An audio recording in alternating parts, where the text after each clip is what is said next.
motif ini dipicu adanya laporan dari Ibu PC terkait dengan masalah kesusilaan. Ini juga untuk menjawab bahwa isunya antara pelecehan ataupun perselingkuhan ini sedang kami dalami. Jadi tidak ada isu di luar itu.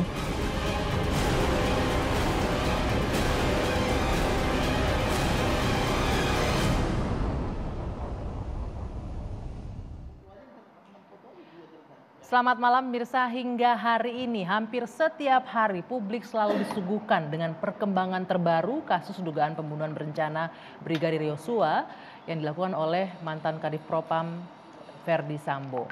Dan yang terbaru Mirsa, hari ini mantan Kadif Propam menjalani sidang komite etik di TNCC Polri yang dilangsungkan dengan tertutup. Nah, kemarin Kapolri juga menghadiri rapat dengar pendapat di Komisi 3 DPR. Pada pertemuan kemarin, Kapolri mengklarifikasi mengenai sejumlah hal yang ramai diperbincangkan publik. Mulai dari bagan mengenai Kaisar Sambo dan Konsorsium 303 yang beredar luas di masyarakat, hingga adanya indikasi uang 900 miliar yang ditemukan di bunker milik Ferdy Sambo, begitu dugaannya. Itu juga diklarifikasi kemarin. Dan Kapolri juga menegaskan kembali motif pembunuhan berencana ini adalah motif yang terkait dengan tindak asusila antara pelecehan dan juga perselingkuhan. Apa sesungguhnya yang terjadi? Kami akan mendiskusikan malam hari ini di dua sisi bersama saya Dwi Anggia.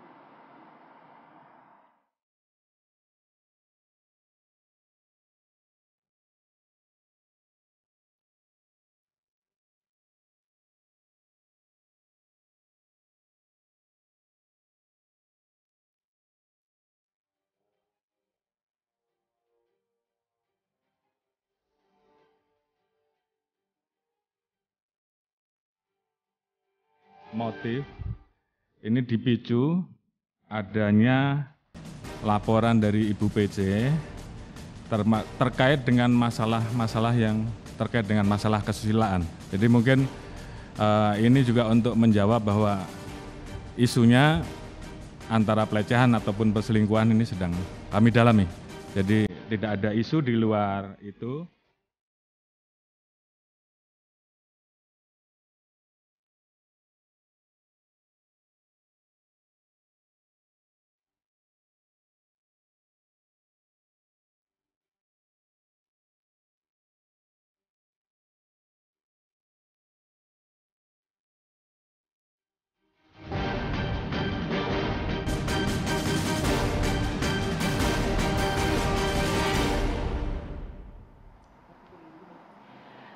Ya, menjawab pertanyaan terakhir tadi ya, benarkah isu perselingkuhan atau pelecehan yang menjadi satu-satunya motif dalam dugaan pembunuhan berencana ini? Nanti kita akan bahas dengan sejumlah narasumber yang sudah bergabung bersama saya di studio. Saya akan perkenalkan satu persatu. Di sebelah kanan saya ada Mbak Irma Huta Barat, Sri Kandi Batak Bersatu.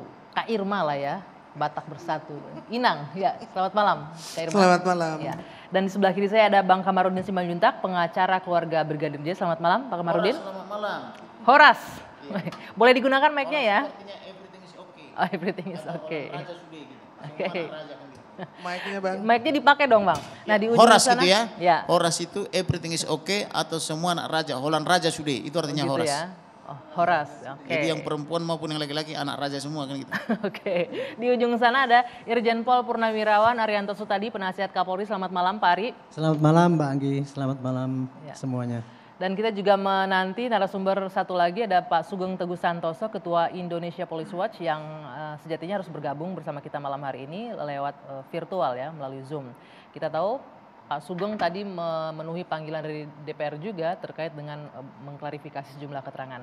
Oke, tadi di awal kita sudah menyaksikan bagaimana perkembangan kasus Brigadir Yosua ini yang terus saja mengejutkan setiap harinya. Kemarin publik juga dikejutkan dengan fakta baru mengenai kronologis yang kembali berubah. Tapi sebelum saya masuk ke sana nih, sebelum ke Pak Kamarudin dan juga Ibu Irma, saya mau ke Pak Ari dulu. Hari ini yang paling baru adalah Ferdy Sambo menjalani sidang komisi etik oleh kepolisian ya. Iya. Oke, ini kalau kita lihat sidang etik dijalankan, apakah akan berdampak cukup besar dengan kasus pembunuhannya sendiri nantinya Pak Ari? Atau apa sih yang sebenarnya dilewati dengan sidang etik ini?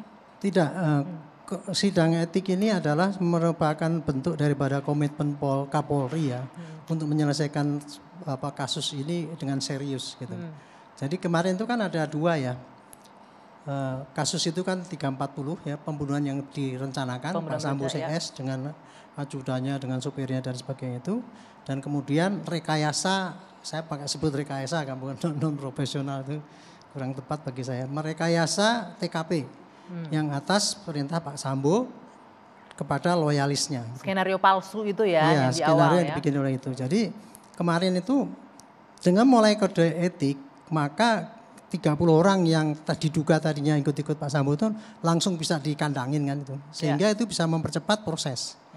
Nah sementara itu pidananya menyusul setelah ditentukan tersangka Baradae dan sebagainya itu. Pidananya sudah selesai kan. Nah sekarang kode etiknya juga ini diutamakan kepada Pak Sambo duluan kan. Yang lain-lain karena peranannya nggak jelas tuh. Masing-masing beda-beda kan yang 31 tuh. Kalau Pak Sambo kan udah jelas. Makanya didulukan kode etiknya dan biasanya kode etik itu nggak sampai 1 hari biasanya, berapa hari. Tapi ini cukup panjang nih hari ini. Enggak, dikebut 1 hari ini kan dipaksakan selesai gitu kan. Itu, memang biasa berlangsung tertutup ya Pak Ari untuk sidang etik ini? Memang tertutup dan tidak setelah 1 hari biasanya beberapa hari gitu. Iya. Ini kok bisa cepat sekali ini ya yang mungkin ya untuk mempercepat kepastian lah gitu tindakan terhadap Pak Sambo ini dari kode etiknya sendiri gitu. Kalau dari kita melihat kasusnya, apa biasanya diterapkan? Ada pasal-pasal etik apa yang dilarang oleh kalau ini Pak kode Sambo? etik itu ya, jadi kode etik ini gini. Kita lihat hukumannya aja lah, yang paling ringan ya hukumannya teguran, kemudian sampai terakhir PTDH. Nah PTDH itu pemberhentian tanpa dengan hormat. Nah pemberhentian tanpa dengan hormat itu kriterianya yang nomor 1 kalau melanggar pidana, kalau sudah ingkrah. Tapi juga apabila dia melakukan tindakan yang merugikan nama institusi, tindakan yang sewenang-wenang, penganiayaan, melampaui batas kewenangannya, itu bisa kena PTDH juga. Jadi tidak harus menunggu pidananya. Kalau melihat kasus ini ada kemungkinan arah ke sana ya? Bisa. Jadi saya kira sekarang yang disasar bukan ke 340-nya karena kan belum inkrah. Tapi yang disasar adalah dia sudah melakukan tindakan yang sangat memalukan institusi. Sewenang-wenang, menganiaya saja udah termasuk itu bisa PTDH. Tapi apalagi kemarin, membunuh. Gitu. Kemarin sempat Verdi Sambo informasinya menyampaikan surat pengunduran diri sebelum sidang etik itu memang berlangsung. diatur juga di dalam komisi etik. Setiap orang yang diancam PTDH boleh mengajukan mengundurkan diri. Boleh mengajukan pengunduran diri. Tapi nanti keputusannya adalah dari atasan yang berwenang. Dan putusan PTDH itu yang disampaikan oleh komisi itu hanya saran, rekomendasi. Komisi etik sidang ya, keputusannya adalah rekomendasi ini di PTDH. Nanti yang mem-PTDH ya Pak Kapolri juga, gitu, bukan komisi etik ini. Tapi biasanya nih Pak Ari, kalau kasus sudah seperti ini, yang bersangkutan mengajukan surat pengunduran diri sebelum sidang etik, biasanya ini kan keputusan diambil oleh pimpinannya ya. Kelihatannya akan tendensinya seperti apa keputusan Kapolri? Saya kira Pak Kapolri nggak berani ambil risiko ya. Wong publik sudah kayak gitu kan, gitu. Jadi publik sudah menekan kayak gitu. Kemarin itu kan kita sudah dipermalukan seluruh Indonesia, seluruh dunia lah, gara-gara tingkah ini kan. Jadi sudah tidak pantas lagi untuk di dalam ini. Kok masih dipertahankan itu namanya kan. Jadi, Mbak Irma juga pasti memperhatikan ini ya. Ini kemarin kan Verdi Sambo mengajukan surat pengunduran diri. Ini mengingatkan kita nih kepada kasus yang hampir serupa ya. Kalau di KPK sempat ada juga dugaan pelanggaran etik oleh salah seorang komisioner yang kemudian juga mengundurkan diri. Nah, ada beberapa kasus yang serupa nih. Apakah Anda juga melihat ini ada upaya nih menyelamatkan diri dalam tanda kutip sebelum di sidang etik? Iya. Jadi kita mesti ingat bahwa yang sangat penting bagi seorang Verdi Sambo itu adalah pencitraan, ya kan? Kita mendengarkan begitu banyak kata-katanya yang di media massa dan TV. Presisi bahwa citra Polri terlihat dari Propam, divisi Propam, bahwa kami adalah garda terdepan. Nah, itu kan jadi bumerang akhirnya ya. Kalau untuk mengembalikan itu tidak semudah membalik tangan ya kan. Karena artinya selama ini yang diomongkan, yang digaung-gaungkan itu adalah bohong. Ya, basa-basi. Soal pengunduran diri, tadi Pak Arianto sudah bilang, kalau dia sudah jelas melakukan tindak pidana yang berat. Nah, menurut saya ini penting untuk diingat ya, bahwa Verdi Sambo itu polisinya polisi loh. Dia itu yang selalu harus memberi contoh kepada polisi-polisi supaya tidak nakal, supaya tidak melanggar hukum. Lalu itu sebagai penegak hukum, ketika ia melakukan pembunuhan berencana, maka itu adalah disaster. Kalau Pak Arianto bilang ini aib bagi seluruh institusi kepolisian. Kalau saya bilang itu adalah kerusakan yang fatal yang diakibatkan olehnya. Karena sebagai seorang polisi dan penegak hukum itu kita jadi bertanya-tanya, kok bisa di kepolisian ada manusia seperti itu? Apapun alasannya, menghilangkan nyawa orang dengan berencana, menghilangkan barang bukti, lalu mengajak begitu banyak 93 loh. Kalau kita ini kan biasanya nggak boleh bilang itu kepolisian, itu oknum. Kalau oknum itu ini 2 udah banyak atau ini 3, kalau 93 itu namanya gerombolan, bukan oknum lagi. Karena jadi begitu masifnya senario ini dijalankan oleh begitu banyak orang dari berbagai divisi, jadi tidak bisa dilihat sebagai sesuatu yang biasa.